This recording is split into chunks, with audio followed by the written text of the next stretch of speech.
Ladies and gentlemen, welcome back and happy Tuesday.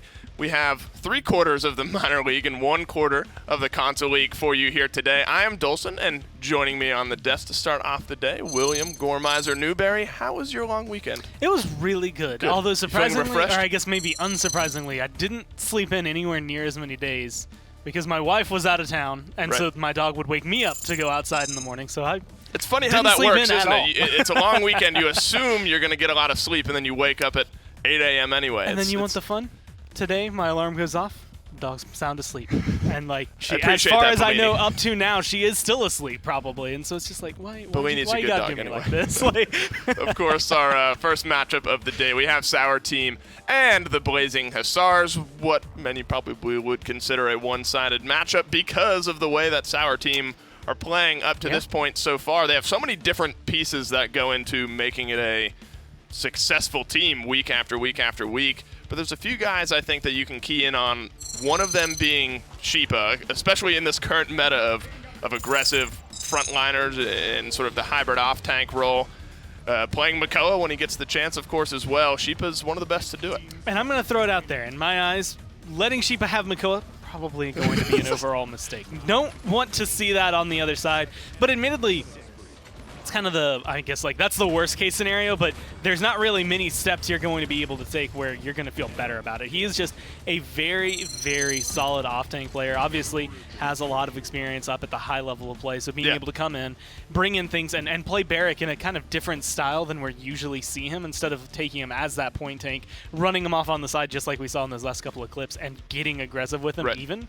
Like, he already does a lot of damage when he's just standing on the objective, let alone when he gets in your face. And that's exactly what they'll look to do today, going up against the Blazing Hussars. They're a team that has had sort of a mixed road up to this point, in that they have, again, sort of similarly to Sour Team, I would say they have some good pieces that sort of bode well for them, but they just haven't really been able to put it together up to this point. And that's where I think you can kind of look at, I mean, Andrew Doodle obviously is one of the players we always highlight because Blasters has made big plays in the Premier League. But then someone else who's been hanging around in the European scene is Kamaker, which is going to be the guy who's rivaling up pretty much eye to eye with Sheepa. Like, they're going to be going for the same kind of champions. They're going to be going for the same style. Ash, I think, might be very big between these two in this set. And you're going to see him play just as aggressive, if not maybe more aggressive than Sheepa does. The problem is just the space that he creates doesn't tend to get as much use from the rest of the team as it does out of him, right? Kamaker gets in their face, and Kamaker will do something with it, but it doesn't tend to break down anyone else in the process. Right. I mean, that's where my eyes go in a lot of the PPL games we've seen. It's a lot of which of these frontliners, who can play more aggressively, who can create the most space. I think Phoenix, after Navi's game, put it really well. It's like, if you can, the more eyes you turn towards you as a frontliner, as sort of the hybrid off-tank, that just opens up space for the rest of your team. So those are the two guys that I'm going to keep my eyes on today. Who's going to open up the most space for their team? Of course, Sour Team, again, sort of the favorite coming into this matchup, I would say. Looks like picks and bans are already all settled out there. not all settled out just yet.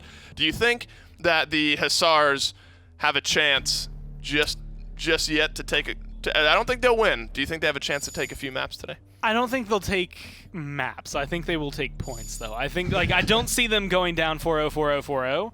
I do see them at least being able to get 1, 2, 3 captures in there. But the problem is that they've just, it's been a downward spiral for them. I don't know if there's any other way to really describe it, because everything that they've been doing has looked good, but it could be better. And I actually think they're one of the few teams that, I mean, we've seen increases from everybody. I mean, even Blazing Hussars has been able to get better from week 1, but so many people have been taking strides, and it feels like Blazing Hussars have been taking steps. Like, they've been getting better, but I haven't seen enough, just overall improvement from them as a team that it's made the same difference that we've seen out of other teams, even in Europe. Of course, it's tough when the teams in your division are Sour Team, Penta, right? That's unfortunately who you have to go against each week. Genos, first pick here for Sour Team. Khan Amani on the opposite side for the Blazing Hussars. Tyra getting banned out here, I think, is sort of the notable thing to look at. What do you think leads Sour Team to go down the Tyra ban? Honestly, I think it's multifaceted. They don't want to ban Genos because they want to grab Genos. And then they don't want you to have damage amp, and double that down with Tyra being good on Jag Falls, meaning everything that they have that opportunity to, if they get that, it kind of equalizes the playing field in terms of damage, and they get a pick that's actually strong on the map. And I'm very excited to see Pip come through again. I know that, whoa. Well, I was going to talk about Pip, but now we see Sky and Cassie come through here.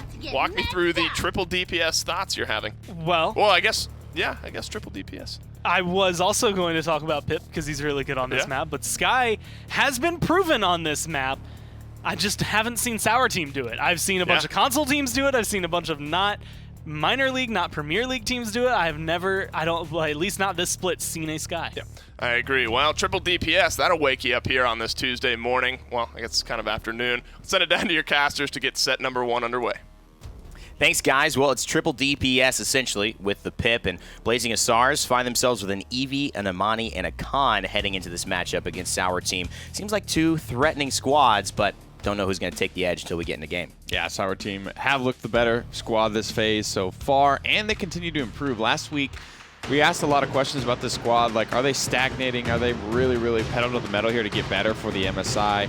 And I think we got the answer of yes. They looked very good against Clown Fiesta despite losing, all in all. Meanwhile, Blazing Hussars have actually fallen in the phase. Like, they started off as the 3rd place team and have now fallen towards that 4th place spot, so I think Sour Team certainly have some room to style today.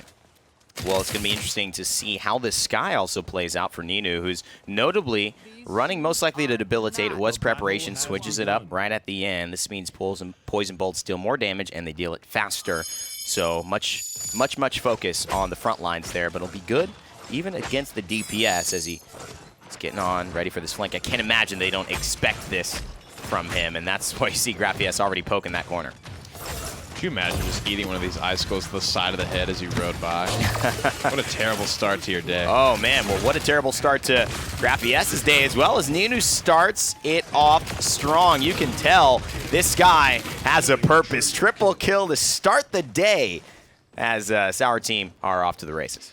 Patience pays off for the flanker as well. Ninu sat there as long as it took for Amani to forget about him, and then as soon as she did forget about him, that was the last mistake she ever made. One of the best characters to snowball a matchup.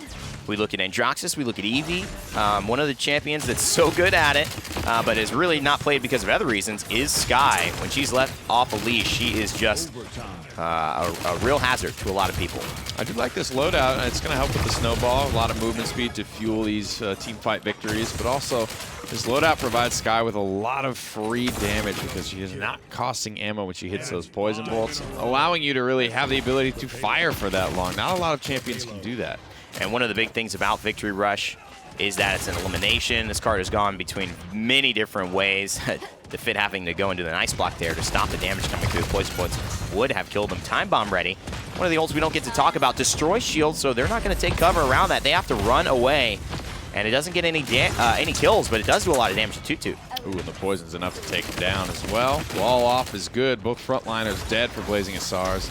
They're doing their best, but at the moment, triple DPS just appears to be overwhelming them. Yeah, and that's kind of what this style is. You know, you keep the pressure on, and a champion like Sky gets better and better when pressure is on other people in the matchup, and the Pip is doing that, certainly. He's already a difficult one to solve. Looks like Zarini feels like he has to take matters into his own hands and finds a kill there. Throws the wall up, but he'll go down before that. Everybody else pushed out as well. You can see Genos and Kratos Cassie have had to fall back. I'm a little surprised they got kind of skunked there, just fighting behind the boulder.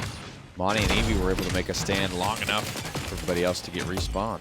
Fit seeming like he's having a hard kind of time picking his true targets because there are so many deadly champions here that Eevee doesn't really know where to go to. Jopi can escape pretty easily as well. Zarini going for a seismic crash, and he will look to stun a few. Both tanks looking low. One falls in Kamiker. 2-2. Last one standing, but he gets taken down as well. A double by Perdo, and DeFit finally takes him down. Oof. Gets his kill, but what Nice. does it cost at the end of the day? 5 for 1. Sour Team only losing Perdo. They're going to quietly roll this one in. Merrick doesn't even have Dome Shield ready. Neither, and nor should he, because he has been getting absolutely destroyed here. 99%. It's rare to see a full round go by where Say that again. there's no ultimate charge, but that just means that he spent such little time on the objective and fighting before he died. There's no real way to charge it. Pip doing Pip things. Less damage than Genos. 11K sitting just above Maldamba. 96% on that ultimate charge. Sheepa, despite watching Ninu roll over a lot of people, also 4-1. Just behind him on damage. Looks like he just got overtaken there as that Barrack did die. Only about 400 damage separates the two. Yeah. Very good stuff. Kind of what we're expecting, I think, the theme of the day to be here between Sour Team and Blazing Hussars. And I'm just looking forward to what else they might pull out. And you could tell this is a squad that is going very atypical of what the meta suggests. And sometimes you can do that when you have players who are just so confident against the players they're playing. And that's exactly what Sour Team are. Unlucky. Not a great Evil Mojo for one of the oldest Pip players in the books there. Nice Dread Serpent. It's going to take down Sheepa. Surret's the fit, actually trading favorably in this matchup. Paradise almost stayed alive. The Dragon's going to help clean this one up. 2 kills, 4 at 54%. Comeback mechanic, Blazing Hussars. Probably likely to go on the offense here. Well, the Dragon does things like this, and it will at least earn you a point, even if that's the only point you get. No one has that burst mobility, really, on the side of Sour Team, and that's one of the things they have given up in this lineup. Sky can only walk a little faster, but it's after she gets a kill, so limited until then. And on the defense, we'll see how well she can hold, because she will be a little more exposed as to where is she. Playing around the cooldowns nicely. I think Ninu's really being caught out without one. Has hidden there, but gets tracked down by Kamiker. The barricade is in a great spot here. Surret's keeping everybody topped off. And this is actually a nice little start to their offense. They're continuing to get kills and not be completely skunked out here at the origination point. It seemed like they wanted to maybe just dive in, reset. So 50% of the way already for Blazing Hussars. Minute 45 now on the clock. Kamiker holding down the left side against Sereni, but that helpful is not going anywhere against the Stone Warden. Oh, a good knockoff. Disengage forces Commander's grabbing. Now he is vulnerable. Doesn't even have the battle shop. He's almost certainly dead. Ninu will pick him up. Nice bolts connecting from Peridot, pushing when he knows he has the advantage. And this will be the hold here. Everybody gets to go back, though, spend some of those credits. We can take a look at the item screen here. Blazing Hussars is going to be picking up some stuff here. 2-2 has gone into the Illuminate 2, all in one buy. So he wants to be able to track out Ninu. We'll see how that affects him. Just having somebody who's going to be always on his case, always knowing pretty much exactly where he is. Illuminate 3 is kind of overkill. Illuminate 2 really does get you a lot of visibility on those stealth targets. Absolutely. And here's a good wipe. Ice Storm ready for Blazing Hussars. They're going to get another go at it, but that might be it because they've got a lot of room to cover now. About 1,200 damage on the poke. Graphies forced to use the Frostfire Slide. This is just a Pip stream, isn't it? Oh my god, yeah, 930. That's awesome stuff there from Sheepa, but he gets face blasted by the Frost Bomb there, taken down by Defit and the Icicles. Afterwards, Sereni walking his way out of this one, throws up the wall, time bomb to zone. Nice flank from Ninu. This is where Ninu needs to be on the defense. He needs to play offense on defense and spread them out because he is a pest to try to run down, and he's very good in 1v1, so as long as he's taking 1v1s, he's probably going to win them, and if he's taking 2v1s, he's pulling 2 of the 3 members away from being able to push, so they can never really win that 4v3 with the remaining defensive Sour Team. So I like his play there. Fit picks up a big kill. They're going to be able to touch here for overtime. With that kill on the Sheepa, indeed, it's a great way to kick this one off, and a couple of other people's HP bars falling lower as well. I think Defit, despite Eevee being not the best pick on Jaguar Falls and the most frequent, I think he's done a good job. Yeah, it's been a tough task, and this is where Ninu needs to live, right? Right in that back line, forcing you to make decisions, and if you don't, hurting you in the process. Ninu shows up right when you least want him to. 3-1, and Sour Team poised with another point fight successfully to take game 1. 3-1 on the board, 10-5 for Peridot, but 17-5 is the story. And Sheepa, though he's sitting at 6-5, is still managing to keep up nicely in damage. You're seeing this. He's hitting these cross-range poke shots when he's got that Luminary, like you mentioned, hitting 900 upwards onto multiple targets. It's very difficult to keep up with him. Fast-charging ultimate as well, which we haven't seen make an impact just yet. He whiffed his Evil Mojo last round, so hopefully he'll be on the mark this time. Yep. Illuminate 3 here for 2-2. He'd mention it, but one of the things we'll see sometimes, and this is based on Not a Sincere's comms to us, is that once they were able to grab essentially Phoenix side Illuminate in a crucial match last year, they realized they could just call it out. You don't need it. him or creatives. You don't need everyone to have it because you've got communication going on vocally, and these guys have the same thing. Though they're not at land, they're all talking, and that's communication right there. They seize the moment and take down Toot Toot as he's turned into a chicken. It's a nice try. Surratt's try. It's exactly what he should be doing, hitting that Dread Serpent, but he got exploded. Toot Toot did not last, I would have wagered, even a second in that polymorph state. 3-1 here on the scoreboard. Comeback mechanics still enabled for the Hussars, but losing Toot Toot out of the gate is not how they wanted to start this. Really scared to push Bordeaux. You could tell Defit does not want anything to do with it, but it's just resulting in a slow death for the boys of Blazing Hussars. Nice crossbow there. Luminary's going to seal the deal. Graffies, nowhere to run, nowhere to hide. And it looks like this game is kind of done and dusted. Couple of staggered kills onto the tank. That's pretty close to a vacuum 1v1 between Defit and Peridot there. Peridot gets the better end of the trade and just never back in control of the Hussars. But they did get the 1 point. Yeah, they did, and it was a good point indeed. Showed the power of the Dragon, but unfortunately, you got to play around that a little bit better if you're going to take down Sour Team. They take game 1 with a Sky, send it back to the desk. Appreciate it, fellas. Game 1, well, it was over as soon as it started. Essentially, it was a 4-1 in favor of Sour Team in that case. You were right, though, Gore. They did get the point under their belt. Yeah. The Hussars did. Sour Team just looked too clean. The Sky, I think, really throwing a wrench into the mix. Of course, you have to talk about it because, well, Ninu was popping off the entire game. 72,000 damage, not only being able to use your own debilitate damage, which is going to be good against the front lines, but then amping that with a Luminary, like you're just going to look incredible overall. And it's one of those things, if this is a different map, maybe you don't, like, you might not even see the Sky. I think it's a Jaguar Falls kind of specific thing. There's a couple others that you could probably pull her out on, but she's not always going to be your go-to flank. But she did exactly what Sky is known to do, which is shred you faster than you can recognize your health bar is going down. Like, by the time you realize you're taking damage, you're dead with Sky. I mean, the problem is it's so easy to say, well, why don't you just turn around and shoot the Sky while she's running up from behind you? I mean, there's just so much going on that you see in all of these replays. The entire Hussars team is turned and focused on some other member of Sour Team that's even more dangerous, even closer to him, and you just, by the time you have a moment to turn around and deal with the Sky, well, she's already shredded half your health, and there's nothing you can really do at that point. I mean, it's like the literal pick your poison, right? Like, are you going to go for the Sky, or are you going to go for the Cassie? Or are you going to go for the Pip? Like, which one of those three are you going to look at? Because if you're not looking at two of them to kill the one, you're dying anyway. You know, and I think this is sort of interesting because in the minor league in general, we're at a point now where the two teams from each region that are going to MSI are pretty set in stone. So maybe now we're starting to see some teams, I mean, we have a very small sample size, but 1 out of 1 maps today is a team trying a triple DPS comp. Maybe teams are going to be willing to the immediate Sky ban. I heard the chuckle. Okay. Okay. Yeah. I don't know. Like, I understand Sky was an issue, and I understand maybe that she caused a lot of trouble for you. Don't know if that translates to Stone Keep as well. Although I will say, if there's another map, like one of the other maps you could probably run her on is here. Yeah, I don't think she's going to be here. as strong on the point overall, but in terms of fighting on the sides, there's still enough cover that she's still dangerous. Yeah, so I don't mind the Sky ban. I mean, it's a bit knee jerk, I think, like very reactionary, but I mean, in all reality, if Sour Team were able to build the same exact composition in this game, it likely would have gone the same direction, I think. So, I mean, the Hussars taking out one of the big keys. But unfortunately, that opens up Torvald to go through. So you get the Genos, but you ban out Sky, which opens up Torvald Bomb King on the opposite side.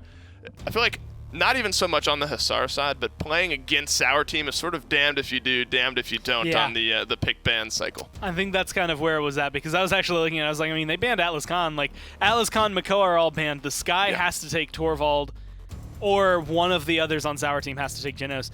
And this is the biggest thing. Genos is not a threat if you're the team. Like, that's just a head, admittedly. Like, if you look at that 4-1, you look at the standings, Sour Team week in, week out tend to play better than Blazing Hussars. Yeah. And even with damage amp, it's not going to equalize as much. They get Torvald Bomb King, and all of a sudden they have just as much, if not maybe better, damage amp than what you're going to be bringing. I mean, the Hussars do get Barrack and Cassie, which I think is a very prominent 1-2 stack. Those are very good 2 and 3 picks. We've seen, I'll have to say, I mean, we've seen Torvald kind of, I mean, he hasn't really made an unstoppable impact every time that he comes through, especially if you have a Cassie with Wrecker who's able to just blow up these shields. So they have something that'll be able to deal with it, I think. But Sour Team are they're playing so well right now. And it feels like they are playing with everything appropriate in mind. Like, they should be able to grab a Nara here if they want her. She should still be available. So actually not. They're going Another to go for triple DPS. I mean, why not? Right. It worked so well I'm in game gonna throw number it 1. out there. I've seen triple DPS with Genos. I've not seen solo solo tank in general. Right. Torvald, that's going to have he's going to have to stand on the point. Right. Not necessarily the best at just standing on the point and taking damage. Doesn't have the resets. He does have some silences. He has some utility, but this is actually kind of dangerous, I would say, for Sour Team. Well, they're definitely playing with fire in this case, but, well, it worked out for them in game number 1. They're going to go with another triple DPS for game number 2. Let's see if they can go 2 for 2 and send it down to the casters. All right. Well, it is interesting here to see how things have, I think, transpired. It's Sour Team experimenting with the triple DPS today. Not what we've seen currently common in the meta, but utilizing this kind of burst with the damage amp to accelerate some different champion choices as well. Yeah, this should be a fun one to watch. Double Blaster. They get their Victor as well. Get the Torvald. A lot of interesting things to look at. A lot of memes to be had, certainly, with this Sour Team composition. How do they start it? They all group up here. Look for that initial poke damage. But why would you group up against Double Blaster, Victor? Yeah, that makes a lot of sense here. Purdell, look at the positioning. Ooh, cardio? As well. Is he gone full meme? He might have. This team, to me, I'm getting the sense. Cardio got buffed, Ev. Oh my God, you're right. You're poppin'. right. 400 health. I didn't actually realize this. He's just on the point. He is the point tank. Go, my baby. goodness, the memes. Show him what it means to be a veteran of the. Okay. Oh man. Couldn't even finish that sentence. You're kidding me. He's not even getting healed right now. He literally wasn't getting healed that time. Boy grip. And he was getting a good amount of damage. Sour Team, though, I think they need the Victor to shoot people, not just Cardio run Victor around. point tank, Ev, it's the way. I'm not so sure about that. Oh my. That was special. I think they are in that kind of zone where they feel very confident about Blazing Hussars, and so they're trying new things and not feeling like they're going to get heavily punished. Definitely is the case here, but we'll see how it shakes out when it's all said and done. Blazing Hussars 99% on the objective, and Graffice is starting to fill the kill feed. Perdo manages to answer the kill back in an early Dragon Punch, but it gets traded out. 2-2 with 3. Yeah. Shuts it all down. I mean, I love the willingness for Sour Team to do something weird. But if I'm Blazing Hussars, I'm taking it as more of a slight to my own perception of ability than Sour Team really trying to, change the meta, do something really unique that's going to pop off. I think they're just kind of underestimating the ability for this team to beat them under any circumstances. And, I mean, solo point tank Torvald is, I mean, that's ridiculous.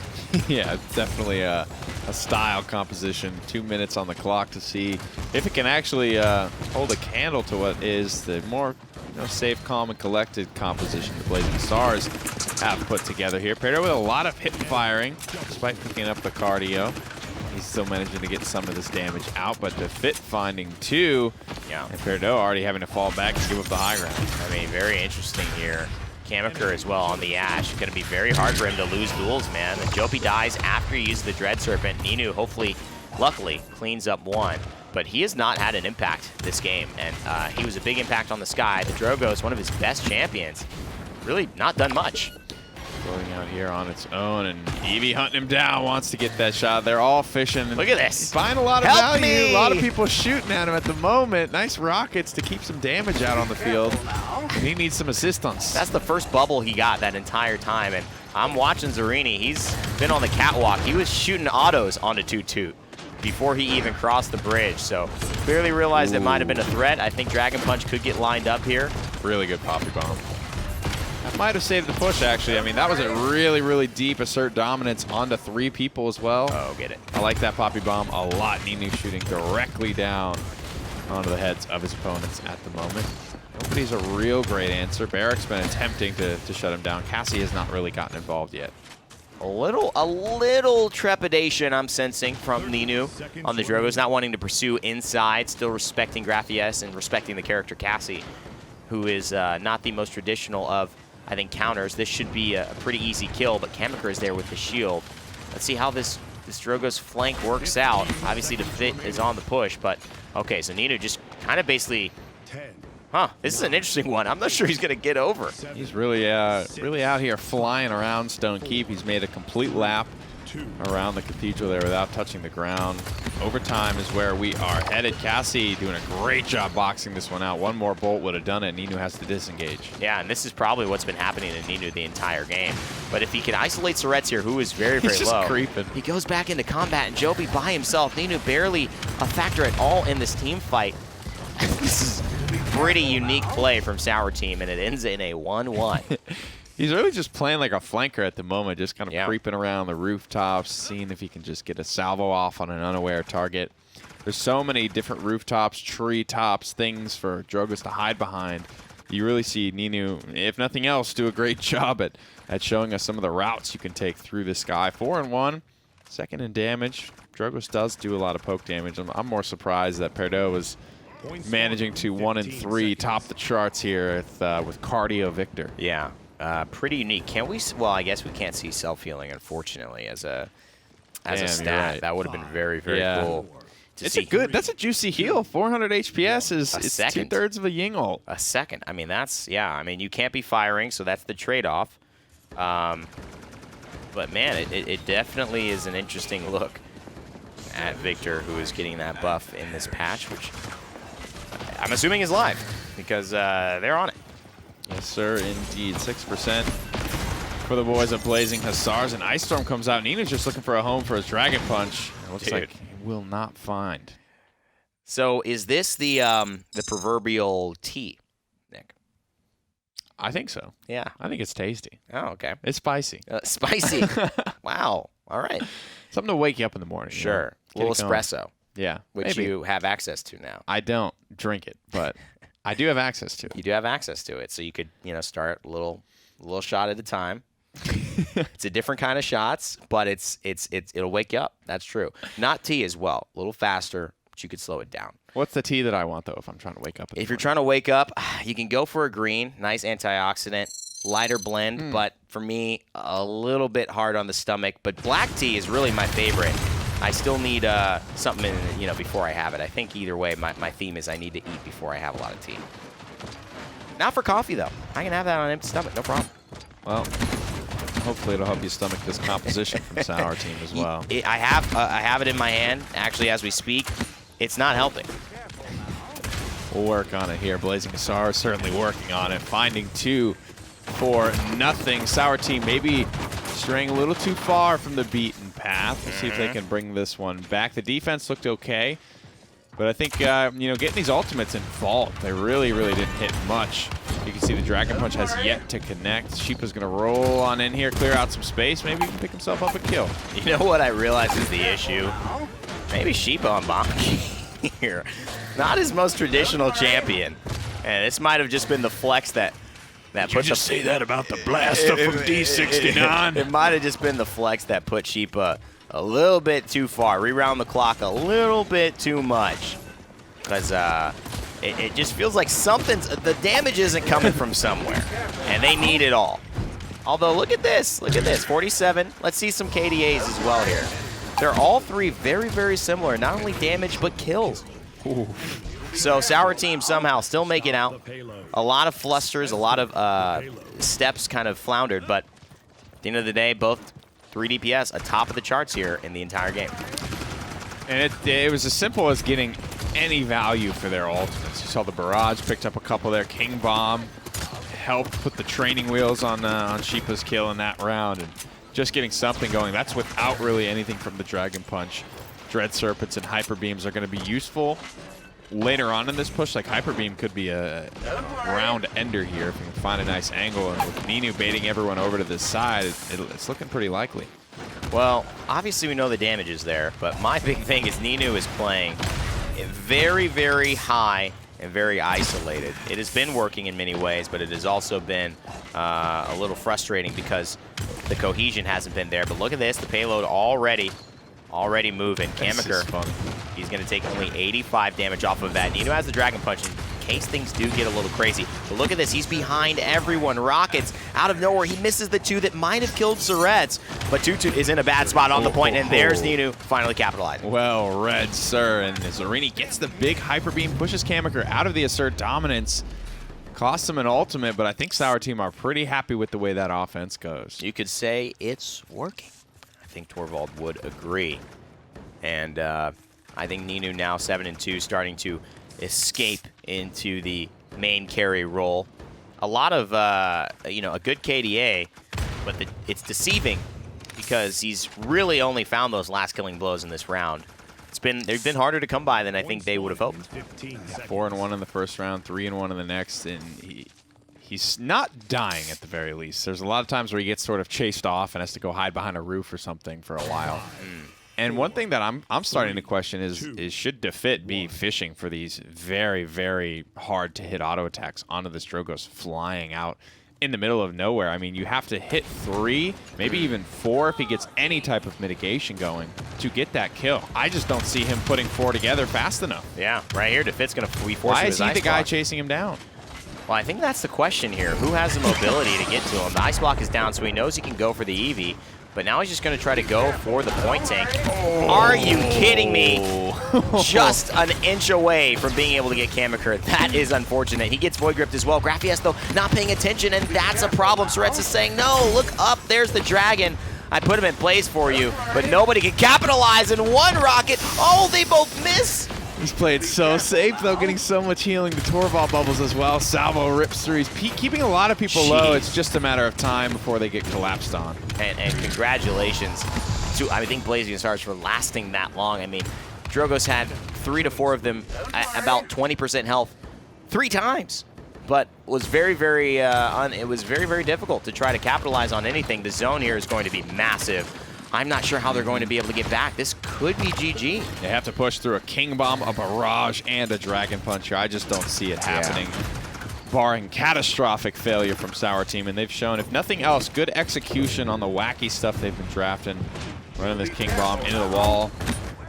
There it is. That's a nail in the coffin. Had to be the Eevee, but got poked out. Sour Team take game 2 with a very unusual composition. The Torvald is a solo tank. I guess maybe there's some more, you know, opportunities for him to appear in that role. Hey, keeping it interesting, I think. If you can win with it, it is what it is to me. I think it's, you know, games that don't really mean a lot here between Sour Team and Blazing Hussars, so I'm down for it. Having some fun. That's definitely the case here. It's very fun to watch as well. So let's sit it back and break it down as we head to the desk after game 2.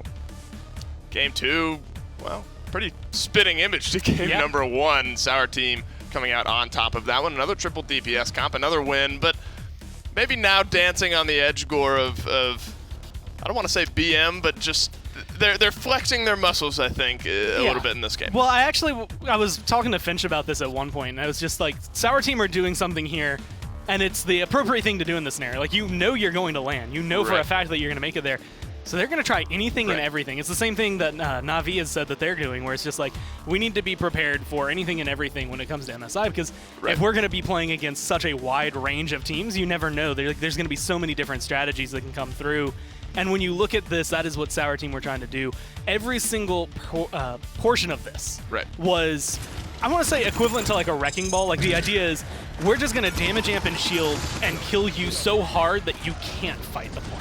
Yeah, and that's sort of why I strayed away from BM, because it didn't feel BM. It just felt very much a, well, we know we're gonna win. Yeah, we know we're gonna win. Let's throw something interesting out there, see how it works, and it worked very well in this case, all across the board. The Torvald had us. The solo, I should say, Torvald had us scratching our head a little bit, but ended up working out for them. We got to see a little cardio Victor after the buff as well. And this is actually that area where I think it's appropriate, especially because you're in a new patch, like, test things out, see where it works. Like, can you do a solo Torvald? Yeah. But again, this is a very, like, snowbally, like, you have to be ahead to do it. And I think if you're playing, like, if you're Sour Team and you're playing Penta, that draft doesn't work as well as it does. It might be able to go, you know, maybe to a 4-3, like, you might be able to push it, but I just don't think you have enough point control to contest someone who is even maybe a little better. Well, after game number 2, Blazing Hussars had enough. They actually ended up forfeiting game number 3, so Sour Team take the 3-0. I'm not sure it would have gone any differently if they had played map number 3 anyway, but that's going to be it for the first set of the day. Sour team looking pretty flawlessly anyway. Let's take a look at the updated standings after our first couple games today. Penta, of course, off stream as we are filling in a console league game, and they take the 3-0. Who would have guessed it? Sour team as well take the 3-0. And EU, much the same this week. And they always impress me with their capability to go 23-14, -14, -23. It's balanced. How they do that is baffling, because there's that one week where it was literally like 13-13, -13, -13. It's like, I understand that's how the plus minus is going to work, like how it will add up, but it's just, it's so weird to have that happen so many times throughout a split.